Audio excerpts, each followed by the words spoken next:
नमस्कार। राष्ट्र, राष्ट्रियता, सभ्यता र संस्कारको संगम बागमती टेलिभिजनको समाचारमा स्वागत छ। म रेखा श्रेष्ठ। प्रारम्भमा मुख्य समाचार।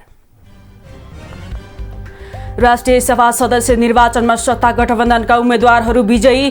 प्रदेश 1 को खुलातर्फ गठबन्धन र एमाले उम्मेद्वारको मत बराबरी। केन्द्रीय तथ्याङ्क विभागद्वारा राष्ट्रिय जनगणना 2078 को प्रारम्भिक नतिजा सार्वजनिक। नेपालको जनसङ्ख्या 2,91,00,000 पुग्यो। ओमिक्रोन समुदाय स्तरमै पुगेपछि मुलुकका लगभग सबै क्षेत्र तहस नहस। संक्रमण भ्रम ठान्ने जमातकै कारण काठमाडौँ रोगको भूग्रोमा।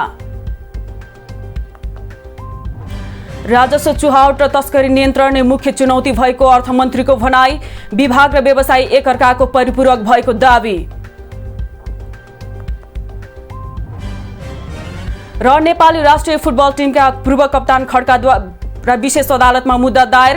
नक्कली प्रमाणपत्र पेश गरी जागिर खाएको अभियोग।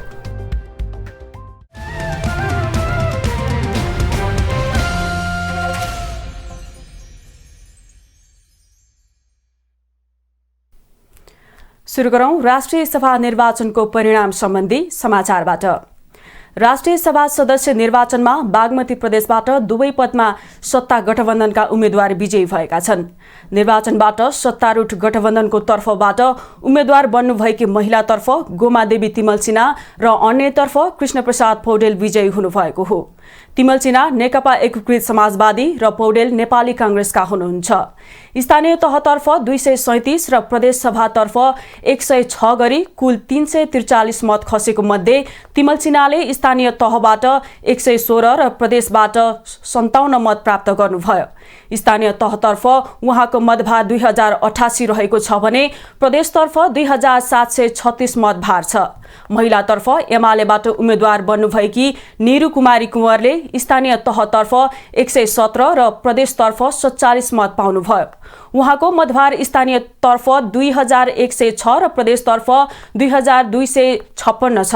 त्यसैगरी अन्यतर्फ गठबन्धनबाट विजयी पौडेलले स्थानीय तहतर्फ 117 र प्रदेशतर्फ 56 मत पाउँदा एमालेका उम्मेद्वार गोपाल साकेले स्थानीय तर्फ 116 र प्रदेशतर्फ 47 मत पाउनुभयो। पौडेल र साकेको प्रदेशतर्फको मतभार क्रमशः 2106 र 2088 रहँदा प्रदेशतर्फ 2688 र 2256 रहेको छ।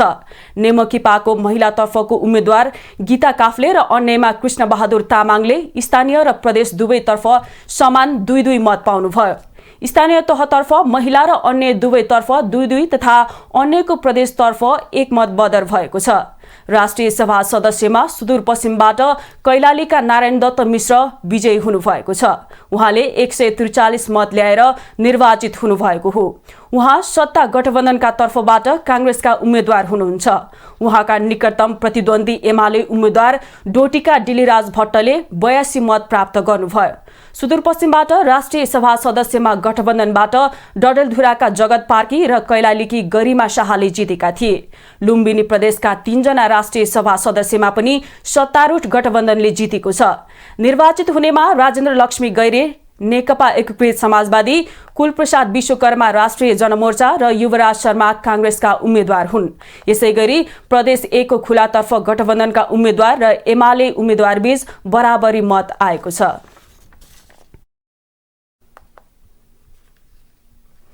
संघीय मामिला तथा सामान्य प्रशासन मन्त्री राजेन्द्र प्रसाद श्रेष्ठले स्थानीय तहको निर्वाचन 6 महिनापछि धकेल्न सकिने बताउनु भएको छ। काठमाडौँमा आयोजित कार्यक्रममा मन्त्री श्रेष्ठले 3 चरणमा भएको निर्वाचनबाट निर्वाचित स्थानीय तहका जनप्रतिनिधिहरूको कार्यकाल 5 वर्ष नपुग्ने बताउनु भएको हो। जनप्रतिनिधिहरूले आफूहरूले पूरा कार्यकाल चलाउन पाउनुपर्ने माग राखिरहेकोले कार्यकाल अगावै स्थानीय तहको निर्वाचन मिति घोषणा गर्न नमिल्ने तर्क समेत गर्नुभयो। हाम्रो कार्यकाल 5 वर्षको हुनेछ भनेको छ, तर असारको 14 गते भएको दोस्रो चरणको निर्वाचनको त वैशाखमा चुनाव हुँदा त कार्यावधि 5 वर्ष नपुग्ने भयो। मन्त्री श्रेष्ठले निर्वाचनको मिति तोक्ने विषयमा गठबन्धनमा छलफल भइरहेको बताउनुभयो। प्रधानमन्त्रीले तोकेकै मितिमा निर्वाचन हुने उहाँले दावी गर्नुभयो। उहाँले कतिपय व्यक्तिहरूले सत्तारूढ गठबन्धनको फुटको कामना गरिरहेको भए पनि गठबन्धन नफुट्ने दावी गर्नुभयो। निर्वाचन अघि वा निर्वाचन पछिसम्म नै कुनै न कुनै रूपको गठबन्धन कायमै रहने उहाँले स्पष्ट पार्नुभयो।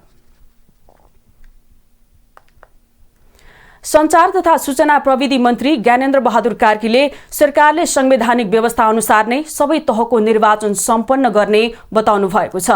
नेपाल सरकारका प्रवक्ता समेत रहनुभएका मन्त्री कार्कीले संविधानमा व्यवस्था भए अनुसार नै स्थानीय तह, प्रदेश र संघको निर्वाचन हुने प्रश्न पार्नुभयो।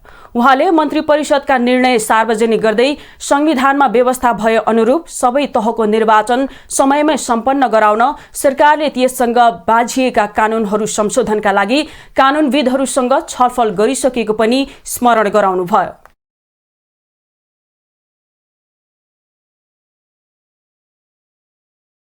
संविधानले व्यवस्था गरे अनुसार नै स्थानीय सरकारको, प्रदेश सरकारको र प्रतिनिधि सभाको हामी निर्वाचन सम्पन्न गर्नेछौँ। जनताको जुन सार्वभौमिक अधिकार छ त्यसलाई अक्षुण्ण राख्दै जनताको भावना अनुसार निर्वाचनहरू समयमै सम्पन्न हुने कुरा म फेरि पनि स्पष्ट गर्न चाहन्छु। मन्त्री कार्कीले संसद अवरुद्ध नपार्न पनि प्रमुख प्रतिपक्षी दल नेकपा एमालेसँग आग्रह गर्नुभयो। समाचारमा एकैछिन विश्राम।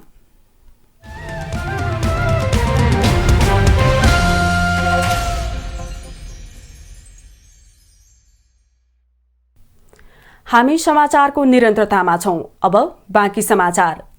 सत्ता साझेदार नेकपा एकीकृत समाजवादीका अध्यक्ष माधव कुमार नेपालले स्थानीय तहको चुनाव संविधान र कानून अनुरूप हुनुपर्ने बताउनु भएको छ।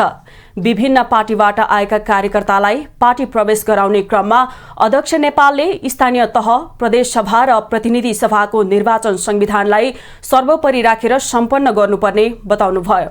उहाँले एकैपटक 3वटा तहको निर्वाचन गराउन सके खर्च कम लाग्ने भएकोले विज्ञहरूसँग छलफल गरिरहेको पनि जानकारी गराउनुभयो।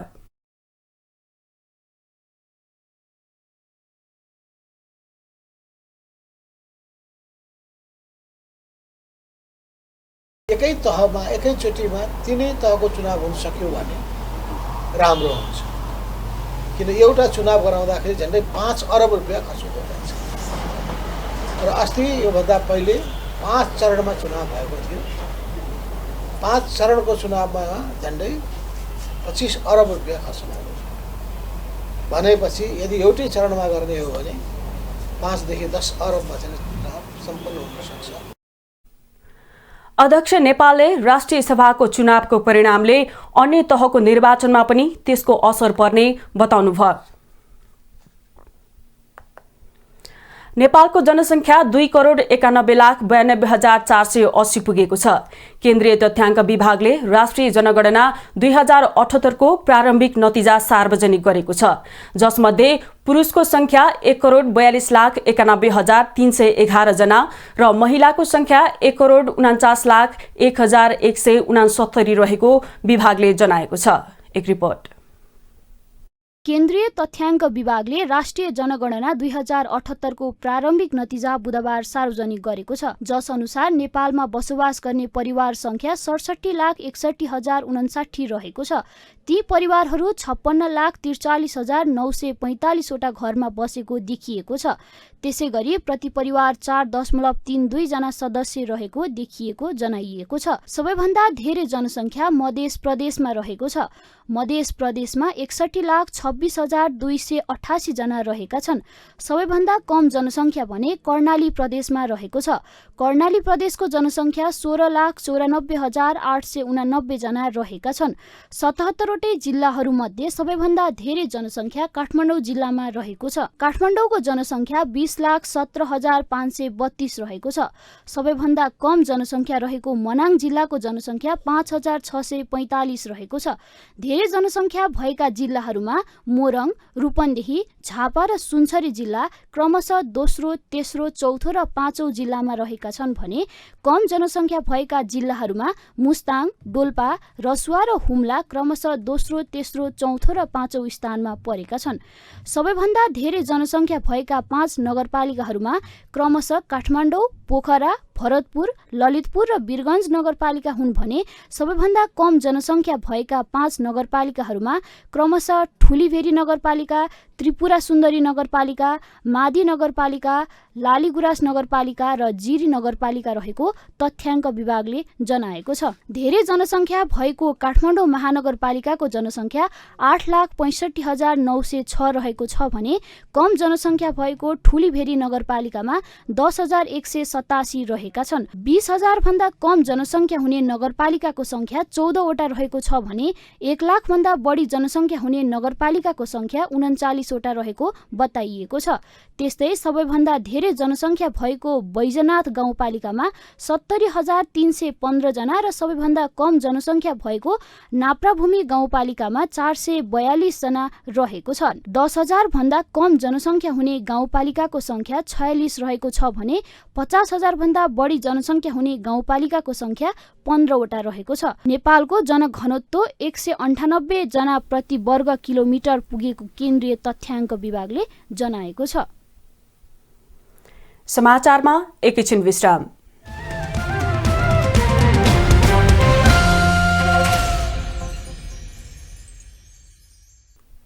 हामी समाचारको निरन्तरतामा छौं। अब बाँकी समाचार।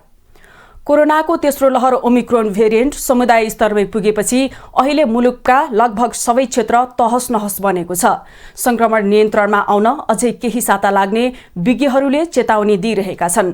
बढ्दो जोखिम कम गर्न सरकारले स्थानीय प्रशासन मार्फत जोखिम हेरेर स्मार्ट लकडाउन लागू गरिसकेको छ। तर संघीय राजधानी काठमाडौँको अधिकांश नागरिकको घर भान्सामा पुग्ने तरकारी र फलफूल कारोबार हुने कालीमाटीको तरकारी बजार पुग्दा लाग्छ शहरमा कोरोना नै फैलेको छैन। एक रिपोर्ट। कोरोनाको तेस्रो लहर ओमिक्रोन दिन प्रतिदिन फैलिँदै जाँदा सरकारले स्मार्ट लकडाउन गरेको छ। 25 जना भन्दा बढी भेला हुन नदिने भनेर नियम लागू गरेको छ। तर त्यो नियम कालीमाटी फलफूल तथा तरकारी बजारमा लागू भएको देखिँदैन। यहाँको भिडभाड तथा चहलपहल हेर्दाखेरि यहाँ न त कुनै जनस्वास्थ्य मापदण्ड नै अपनाइएको छ न त सामाजिक दूरी नै कायम गरिएको छ। अहिले सार्वजनिक तथा निजी सवारी साधन जोर बिजोर प्रणालीमा चलिरहेका छन्। कोरोना संक्रमण नियन्त्रण बाहिर गएपछि सरकारी एवं गैर सरकारी कार्यालयले सेवा कटौती गरेका छन्। सार्वजनिक स्थानमा जाँदा खोप कार्ड अनिवार्य गरिएको छ भने 25 जना भन्दा बढी भेला हुने कार्यक्रम सबै प्रशासन नियन्त्रित छन्। तर हेर्नुहोस् त संघीय राजधानी काठमाडौँका अधिकांश नागरिकको घर भान्सामा पुग्ने फलफूल र तरकारी कारोबार हुने यो बजारको अवस्था। तर त हुन्छ किनकि फ्यामिली छ नि त। फ्यामिली भएपछि अब आफूले यहाँ व्यापार गरे नि फ्यामिलीलाई बाहिर नल्याम भन्दा नि आफू भएर गयो भने प्रब्लम त्यो हुन्छ एउटा। यो कालीमाटी स्थित फलफूल तथा तरकारी बजारको टिठलाग्दो दृश्य। दैनिक औसत 800 मेट्रिक टन तरकारी तथा फलफूल कारोबार हुने यो बजारमा 452 वटा थोक, 65 वटा खुद्रा र 27 वटा माछा पसल छन्। स्थानीय बजार भन्दा यहाँ तरकारी र फलफूलको मूल्य सुलभ हुने भएकाले हरेक दिन सयौं उपभोक्ता यो बजारमा पुग्छन्।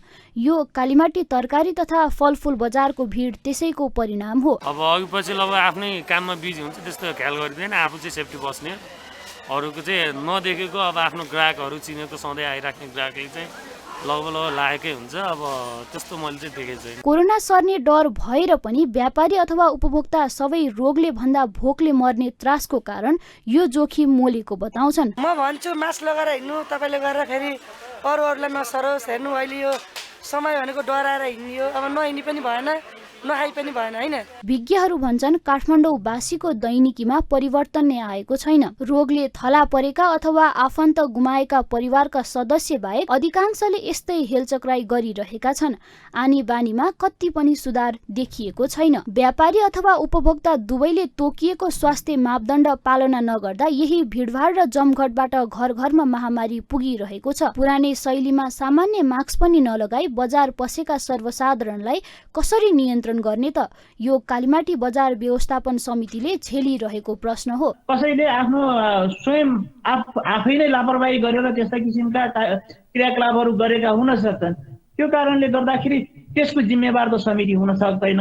तापनि समितिले जुन सचेत गराउनु पर्ने कुरा हो त्यो सचेत गराउनु पर्ने कुरामा समिति क्रियाशील पनि रहेको छ। स्वास्थ्य मन्त्रालयको विवरण अनुसार काठमाडौँको न्यू रोड, असन, इन्द्रचोक अथवा कालीमाटी क्षेत्रमा नयाँ बिरामी थपिने क्रम जारी छ।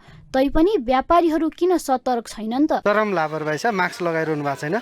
कति पसलमा मास्क लगाउनुहोस् भन्दाखेरि पनि यसो लगाए जस्तो गरेर फेरि खोल्ने गर्नुभएको छ। यही मनोमानी अवस्थाबाट चलिरहेको कृषि तथा तरकारी बजार बल्खुमा पनि चलिरहेको छ। यो बजारबाट दैनिक 400 मेट्रिक टन भन्दा बढी फलफुल तथा तरकारी उपत्यकाका सर्वसाधारणको घर भान्सामा पुग्छ। तर हेर्नुहोस् त, भारत तथा सीमावर्ती बजारबाट भित्रिएको तरकारी र फलफुल किन्नेको भिड। यो नागरिकमा चेतनाको अभाव पनि हो एउटा। अर्को यसमा संक्रामक रोग नियन्त्रण ऐन अन्तर्गत प्रशासनले अलिक कडाइका साथ कारबाही गर्न सुरु गर्ने हो भने मात्रै नियन्त्रण यो लापरवाही कम होला जस्तो देखिन्छ। कोरोना भाइरसको संक्रमणलाई भ्रम ठान्ने जमातकै कारण काठमाडौँ उपत्यका रोगको भुङ्ग्रोमा परिरहेको छ। अस्पतालहरू बिरामीले भरिएका छन्, घर घरमा बिरामी थुनिएका छन्। तैपनि किन नागरिकको चेत खुलेको छैन? अहिले यो प्रत्येक व्यक्तिले आफैसँग सोध्नुपर्ने प्रश्न हो। कोरोनाको त्रास यसरी दिन प्रतिदिन फैलिँदै जाँदा पनि कालीमाटी बजार समिति भने यस विषयमा गैर जिम्मेवार देखिन्छ। न यहाँका व्यापारी र उपभोक्ताहरूले नै सामाजिक दूरी कायम गरेको देखिन्छ। यस विषयमा सरकारी निकायको साथसाथै समितिको पनि ध्यान आकर्षण होस्। बागमती टेलिभिजनका लागि क्यामेरामा उज्जवल राईका साथ यशोदा भण्डारी, कालीमाटी, काठमाडौँ। अब आर्थिक समाचार।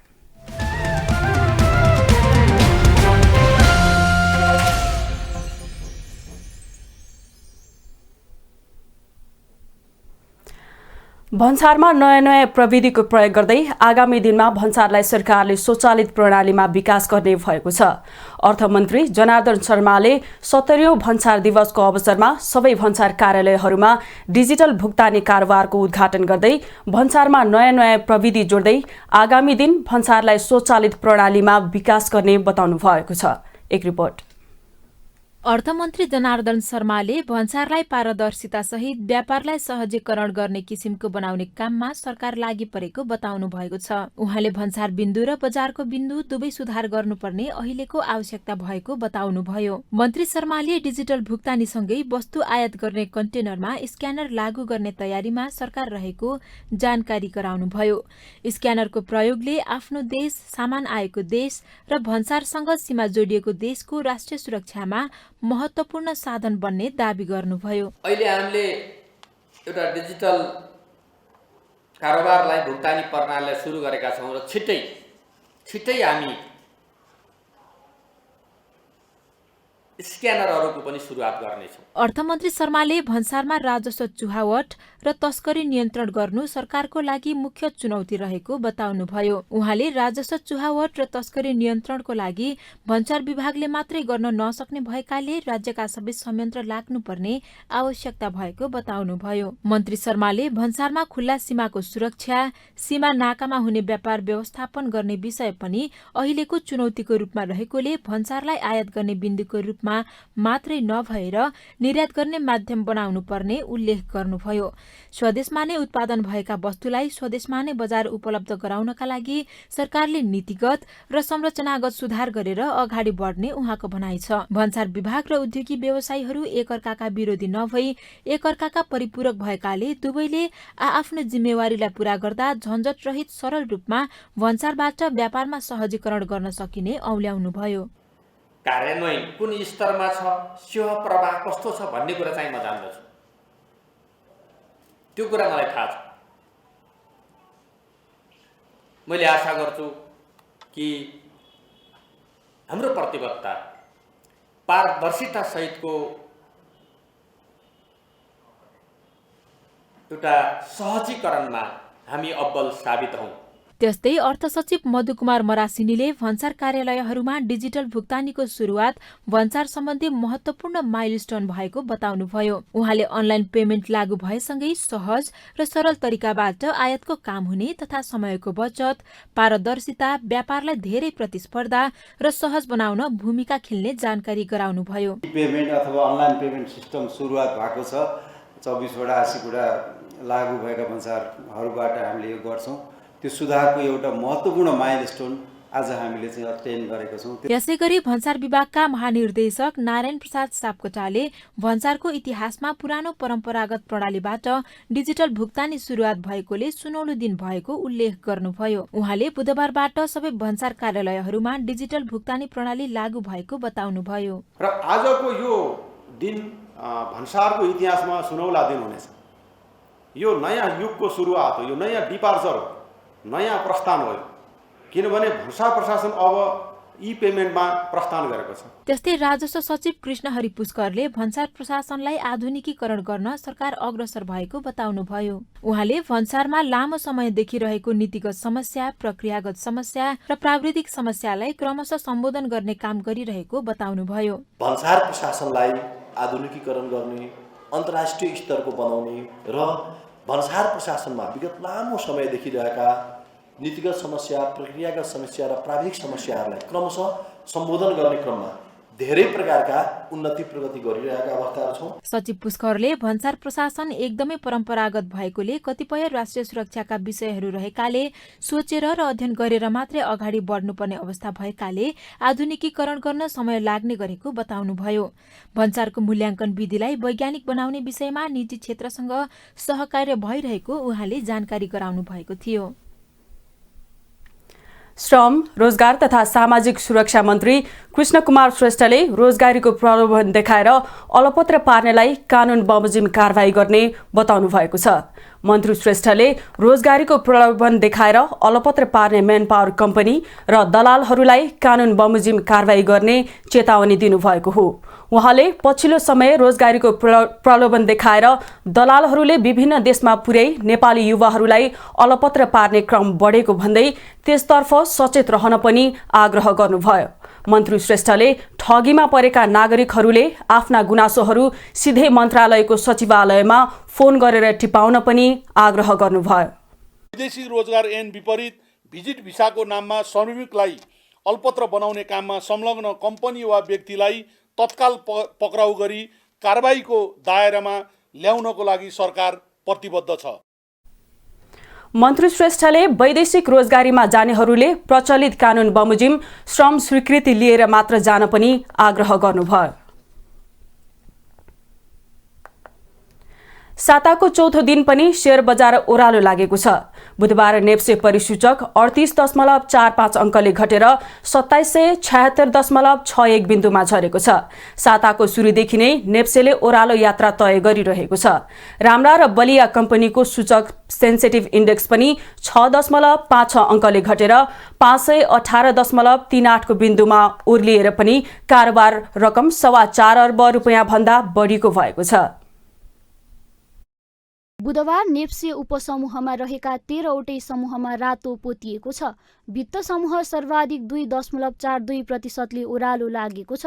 लगानी समूह 2.1% घट्दा बैंकिङ समूहमा 1.24%, व्यापार समूहमा 1%, होटल तथा पर्यटन समूहमा 0.51%, विकास बैंक समूहमा 1.7%, जलविद्युत समूहमा 1.58%ले ओह्रालो लागेको छ। निर्जीवन बीमा समूहमा 1.14%, उत्पादन तथा प्रशोधन समूहमा 0.75%, अन्य समूहमा 1.14%, लघुवित्त समूहमा 1.17%, जीवन बीमा समूहमा 1.82% र म्युचुअल फन्ड समूहमा 1.14%ले गिरावट आएको छ। नेप्सेमा सूचीकृत मध्ये 233 कम्पनीका 93,58,700 किता शेयर 4 अर्ब 31 करोड 31,54,042 रुपियाँमा किनबेच भएको छन्। अपी पावरको सर्वाधिक 16 करोड 77 लाख रुपियाँको कारोबार भएको छ। अरुण भ्याली हाइड्रो पावरको 13 करोड 55 लाख रुपियाँ बराबरको कारोबार भएको, अप्पर तामाकोसीको 10 करोड 31 लाख रुपियाँ, HIDCL को 9 करोड 86 लाख रुपियाँ, नेपाल लाइफ इन्सुरेन्सको 9 करोड 40 लाख रुपियाँ, NIC एसिया बैंकको 9 करोड 39 लाख रुपियाँको कारोबार भएको छ। दुईवटा कम्पनीको शेयर मूल्यमा पोजिटिभ सर्किट लागेको छ। विन नेपाल लघुवित्त र बुद्ध भूमि नेपाल हाइड्रो पावरको शेयर मूल्यमा 10%ले वृद्धि भएर पोजिटिभ सर्किट लागेको हो। पोखरा फाइनान्सका शेयर धनीहरूले सर्वाधिक गुमाउन पुगे। यो कम्पनीको शेयर मूल्य झण्डै 6%ले ओह्रालो लागेको छ।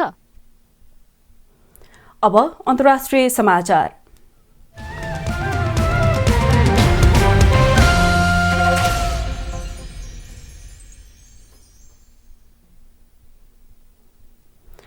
भारतले 73औं गणतन्त्र दिवस मनाएको छ। नयाँ दिल्ली स्थित राजपथमा भएको गणतन्त्र दिवस परेडमा राष्ट्रपति रामनाथ कोविन्द र प्रधानमन्त्री नरेन्द्र मोदीको उपस्थितिमा भारतको सैन्य शक्तिका साथै सांस्कृतिक विरासतको झलक देखाइएको थियो। साथै नारी शक्तिको प्रदर्शन पनि गरिएको थियो। भारतीय वायुसेनाका 75 विमानले कला कौशल देखाएका थिए भने कोरोना महामारीको असर पनि परेडमा देखिएको थियो। 5000 जना मात्र समारोहमा उपस्थित भएका थिए। प्रधानमन्त्री मोदीले शहीदहरूप्रति श्रद्धाञ्जली अर्पण गरेका थिए।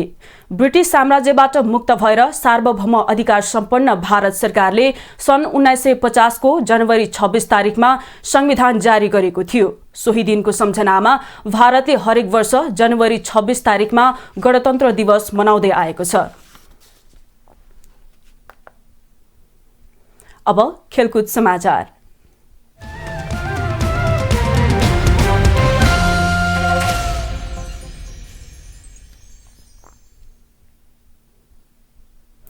नेपाली राष्ट्रिय फुटबल टिमका पूर्व कप्तान हरि खड्का विरुद्ध नक्कली प्रमाणपत्र पेश गरी जागिर खाएको अभियोगमा अख्तियार दुरुपयोग अनुसन्धान आयोगले भ्रष्टाचार मुद्दा दायर गरेको छ।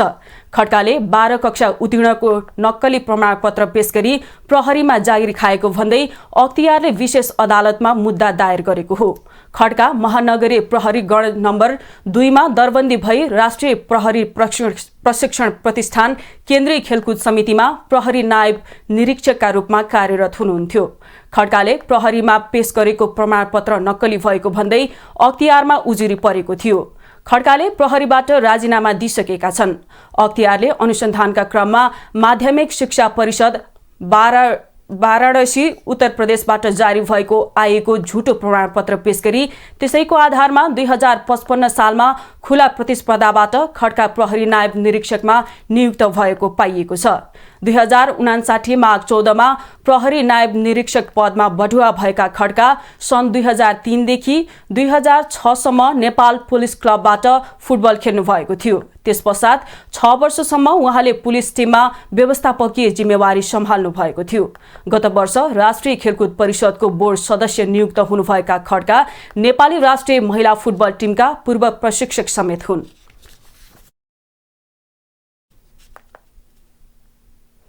अब मौसम सम्बन्धी जानकारी।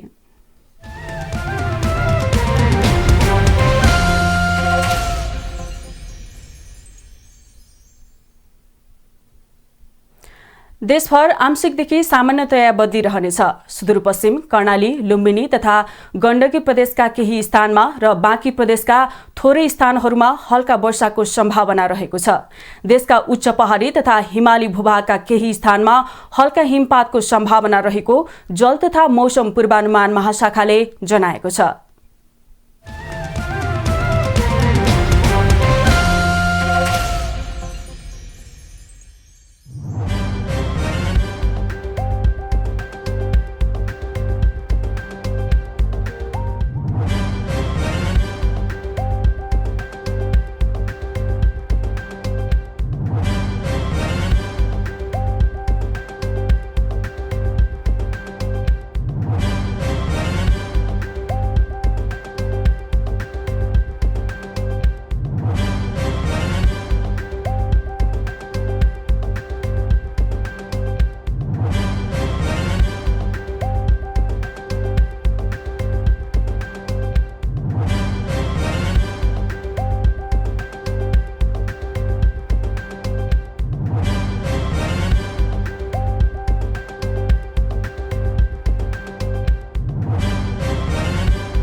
समाचारको अन्त्यमा पुनः मुख्य समाचार।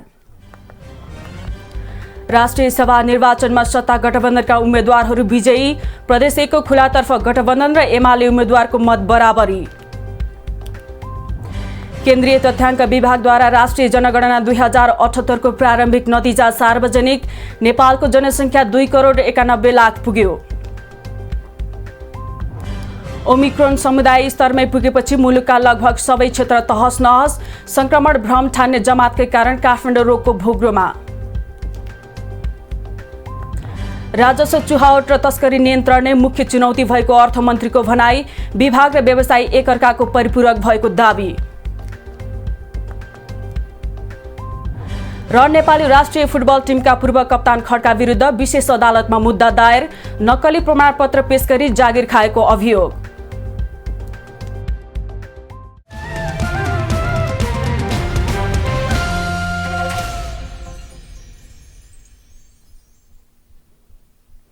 राष्ट्र, राष्ट्रियता, सभ्यता र संस्कार संरक्षणमा समर्पित बागमती टेलिभिजनमा प्रसारण भइरहेको समाचार अहिलेलाई यति नै। हेर्दै रहनुहोला बागमती टेलिभिजन। नमस्कार।